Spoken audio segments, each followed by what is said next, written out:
If you've been doing rehab for a while, exercises, stretching, changing what you do, but your pain is still there, it's probably because you are missing something, and most people are. Whether it be the wrong diagnosis, the wrong exercise, we dropped out too early, most of the time rehabilitation fails because the process was not completed correctly. I've worked with hundreds of people who have been stuck in a similar situation and tried to help them figure out where the issue is so they become unstuck and hopefully can continue their rehabilitation journey. In this video, I'm going to go through the most common mistakes that happen during the rehabilitation process and what you can do instead to make sure it doesn't happen to you. And if you're unsure what's going on, I work with people to help them find out what the mistakes they're making are and build a rehab program for them, and a link for that is in the description. Now let's begin with going through what might be causing your rehab to not work. And we're going to separate this into 4 main phases. The first phase is all about understanding, knowing what actually has gone wrong. If we don't know what's going wrong, then how can we really treat it? So that's the first thing. Once we know what's going on, the next thing we do is just try to let it heal. So it's that early recovery phase. And then once things have recovered, we then build them back up. That phase 3, we try and strengthen them. And once they're nice and strong, our whole goal is then trying to translate that into returning to everyday function or getting back into sport. So we have those 4 phases, and we're going to go through each of them now and see which areas within them might be the cause to why rehab isn't working for you. So let's start with the phase 1, understanding. And the first thing here is misdiagnosis. This is a big one. And when we look at misdiagnosis, because if you are treating the wrong thing, then the physical rehab simply won't work. Makes a lot of sense. You can't treat a knee issue if that's not what the issue is. Now, when we look at misdiagnosis in physical rehabilitation, I really see 4 key misdiagnoses which tend to happen fairly frequently. The first one, the wrong structure. You may think it's a tendon issue when actually it was a ligament, and so your treatment was incorrect. Now, sometimes you might get away with it, particularly if it's muscle and tendon, because there tends to be a big overlap where, yes, it might have been the wrong muscle or tendon, but your treatment kind of worked the same. The main issue tends to be if it's ligament or bone, where we tend to need to rest it, but we treated it like a muscle or a tendon where we do a lot of movement. And that's usually where there's a big difference. You thought it was your muscle around your knee, when really it was your meniscus or your ligament, and that will really impact recovery. The next misdiagnosis is it's actually the wrong area, a referred pain. So 2 common ones are knee pain, which is actually hip. So the hip is injured and it's causing pain to feel like it's in the knee, but it's not actually where the issue is. It's a hip issue. And the other one, neck and shoulder. You might feel like you have a shoulder issue when actually you have a neck issue. So it could be the wrong area altogether. The third one is that a lot of diagnoses don't actually include a root cause. They will tell you what you have. You have degenerative disc disease, but they don't tell you why. So they'll tell you what you have, but not why you have it. And that why really has a big role to play in rehabilitation because it tells us a lot about what we need to change. So yes, you might have degenerative disc disease and lower back issues, but really you might have a bending forward issue, a sitting too long issue. That root cause is a really big factor and is missed in a lot of people. The final one is just not musculoskeletal. It might be rheumatological, neurological, gastroenterological, all the ologicals. It could be one of those. So it's nothing to do with, oh, you used your muscle too much. It's actually something a bit broader, and really you needed to go down the medical route rather than the physical rehab route. And that really covers the misdiagnosis section. The next part is chronic pain. Now, once we get past about 12 weeks, so 3 months of pain, the nervous system, which is giving you all those pain signals, will have adapted to actually amplify that pain. So once you have pain for a set amount of time, that 12-week period, it now is almost like a secondary issue. So we have the original knee issue or shoulder or neck issue, but once it's become chronic, we now are also dealing with that central nervous system dialing up the volume on our sensations, meaning that the pain will be louder, and actually we may be feeling pain where there actually wasn't a damaged signal, it was generated by the nervous system. And we often have to therefore incorporate some sort of treatment for the nervous system, usually in the form of nutrition and sleep and psychological interventions and low-grade cardiovascular exercise. So it's a bit more of a broader health implications, but it's a really big one not to miss. The next one, time frame. And this is something where most people don't really have a concept as to how long things will take, and actually sadly things take a lot longer than we would like. And the two things that really dictate how long things are going to take are what tissue is injured, and that really is all about blood flow. So muscles heal the quickest because they have the best blood flow, and ligaments and bone tend to heal the slowest. And then tendons sit in the middle. So you have muscle, tendons, ligaments from quickest to slowest to heal. Along with that is actually how much they are damaged. The smaller the damage, the quicker it will heal, and of course the larger the damage, sometimes you actually need surgery. So what we call a grade 3, when you've ruptured your ligament or tendon, you might need surgery. You also put in things like degenerative issues, whether it be something like tennis elbow or rotator cuff issues. They can take a lot longer because they were degenerative, meaning the quality of the muscle was going down and down and down. And now not only do you have to recover the damage, but you also have to build up the quality of the muscle. So you're almost doing two jobs, and so that can take 6 to 9 months. But either way, things always take longer. And for most sort of tendon muscle issues, you're looking for about 2 months. Moving on to the next one is all about goals. People don't often have specific goals in mind. And if you have very vague goals, you might end up with vague results. You can't just say, oh, I want to feel better, because that goalpost will just keep shifting and you'll just never feel like you get anywhere. Another thing to recall is if you are focusing on pain, because pain has quite a subjective and therefore psychological quality to it, if we focus a lot on what is my pain level, what is my pain level, you'll actually end up increasing your pain level because you'll make it more vigilant to yourself, and it will be very counterproductive. So what we're after is very precise goals. I want to be able to walk to that post box every day. That's the sort of goal we're looking for, something where we can really target it. We know what sort of movement we might want to be aiming for, and it gives us roughly, what we need to be able to do.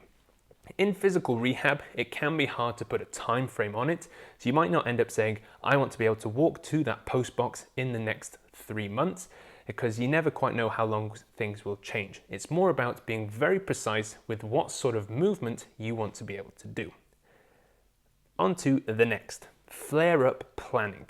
Most people don't end up expecting things to get worse during their recovery, which means when they have a little flare-up, so things are improving, but suddenly they have a bit of a step off, they get completely demotivated, they can't get back into the rehab, they don't know what to do, and things just crumble. So actually it's really important that if you have a plan in place in terms of we're going to go from phase 1, 2, 3, 4, that in between each of those phases, you have a little flare-up plan. We are doing this in phase 1, for example. However, if we feel we have a step down where our pain increases or our function reduces, we're going to go quickly into this little flare-up management system, and we're going to do this for a week. And once we feel like we're back to normal, we're just going to come back into the start of phase 1 and go onwards. So you really have to expect that at some point you might have a bit of a regression, and just expect that to happen and plan for it so that when it happens, it's not a surprise. You don't end up being completely left open to nothing. You actually have something you can do. And that really leads us into phase 2. So that was all about understanding what's going on. This next one is all about early recovery. So we know, okay, this is what's going on. First thing is we have to let it heal. And the big mistake is not modifying activities. Why? Because you can't heal what you keep hurting. If you have an injury, whether it be your knee, your shoulder, your elbow, it's injured. you need it to heal. But if you keep injuring it, then you're just going to prolong that cycle. And this is quite a common one I have seen, where people might hurt their lower back, but they keep their same posture, they have the same movement patterns leaning forwards, and so things just never have a chance to heal. So we really have to modify what we do during the day once we have that injury. Especially that first 2 weeks is critical. So once you have an injury, that first 2 weeks is all about, okay, what movements are going to really make this worse? How can I dial them back or cut them out completely? So we really change what we do on a daily basis to make sure that area has everything in its power to heal. On to the next one. Not training the rest of the body. Everything in the body is really interlinked, and injuries in one area are very rarely just that local area. We have what we call kinetic chains, so our hip controls our knee, which can control our ankle, and our ankle control our knees, which can control our hips. So everything is all linked.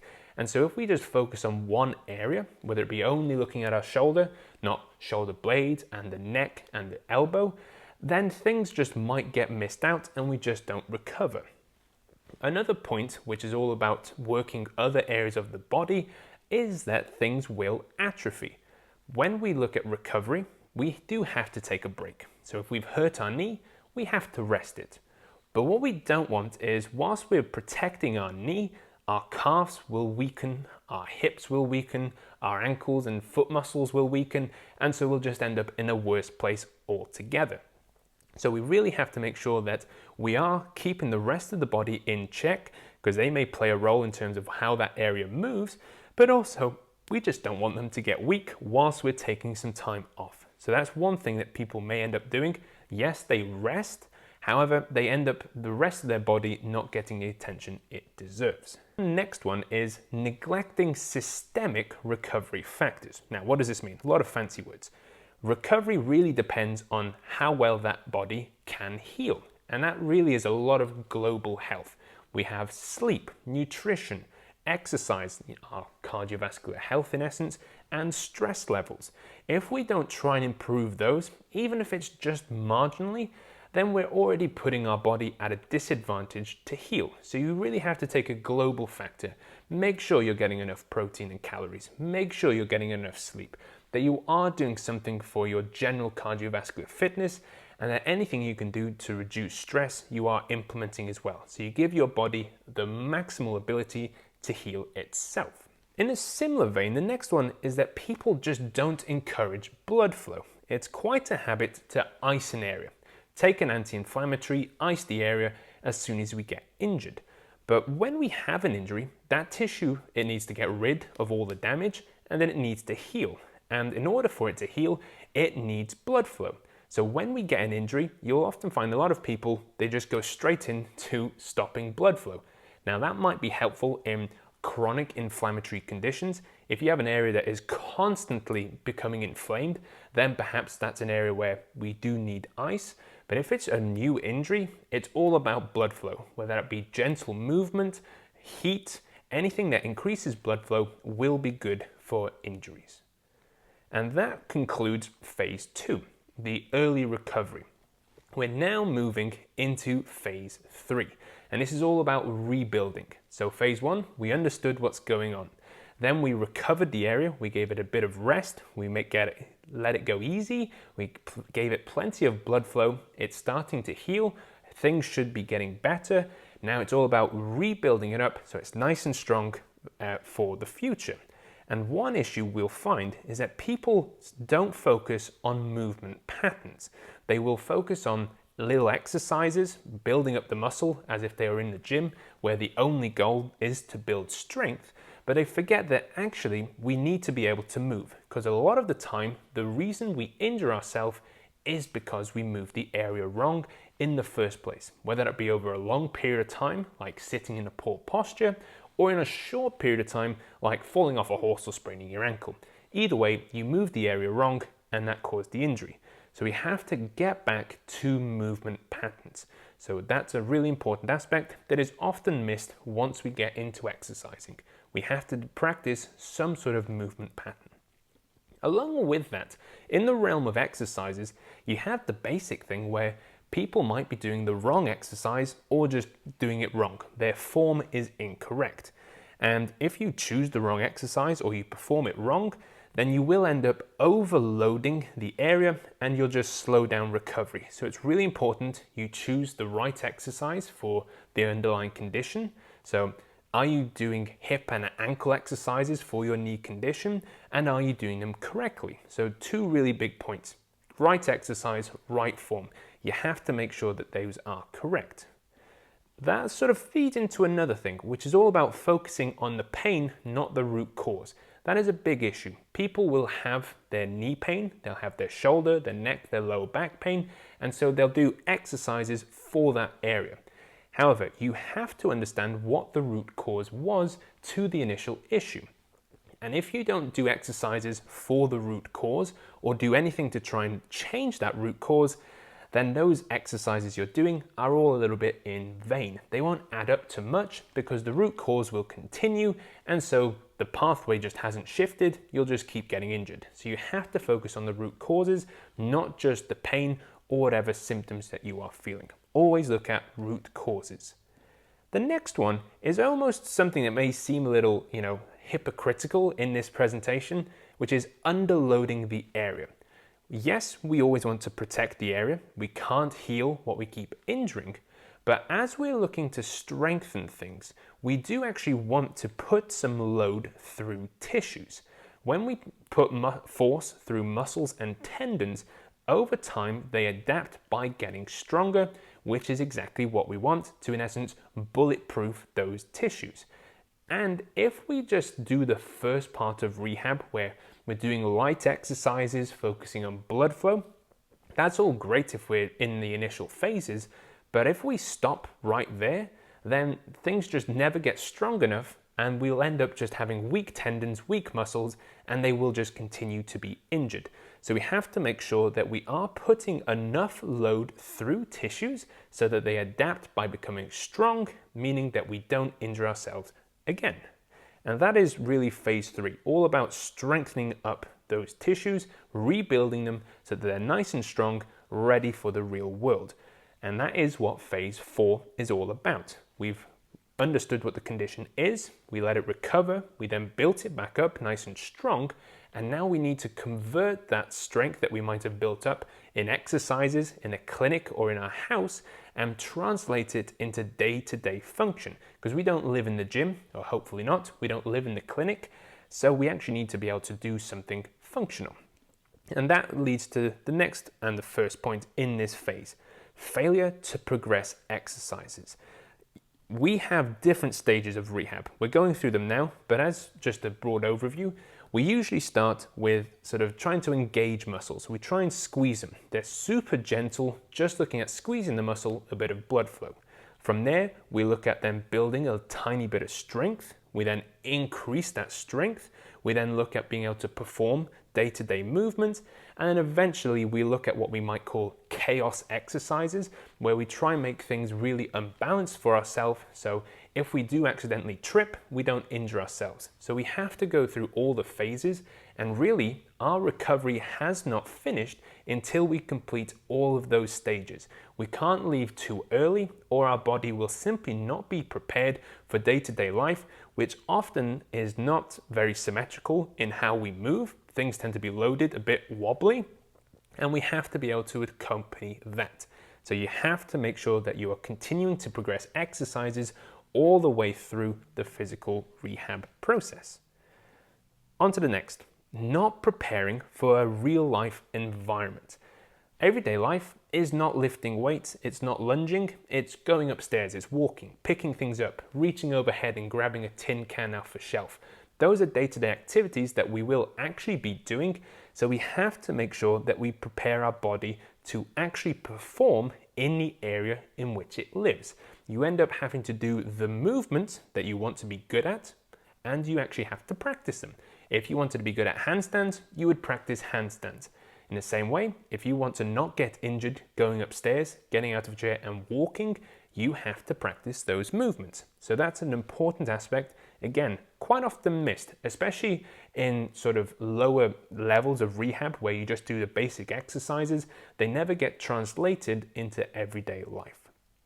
And we lead on to the final point, which is there is no exposure to feared activities.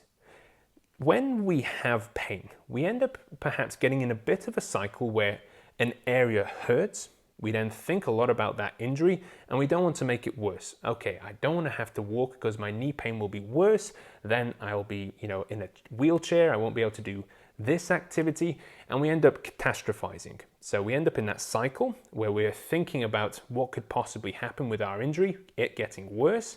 That means we then avoid doing certain activities. That, in essence, increases our disability because, yes, we might have a knee pain, so we sort of prevent ourselves doing activities which limits our life, and suddenly we get in a cycle where our life just gets more and more limited. Now, for a short period of time, it might be what we have to do, but once we are recovering, we do have to expose ourselves to activities which we fear. Things we think, I'm definitely going to get hurt there. We actually have to reintroduce those gradually to make sure that we don't end up increasing our disability simply due to a fear of a pain in a certain movement. Hopefully now you have a better understanding where you may be getting stuck and what you can do about it. If you'd like my input, then all the links you need are in the description.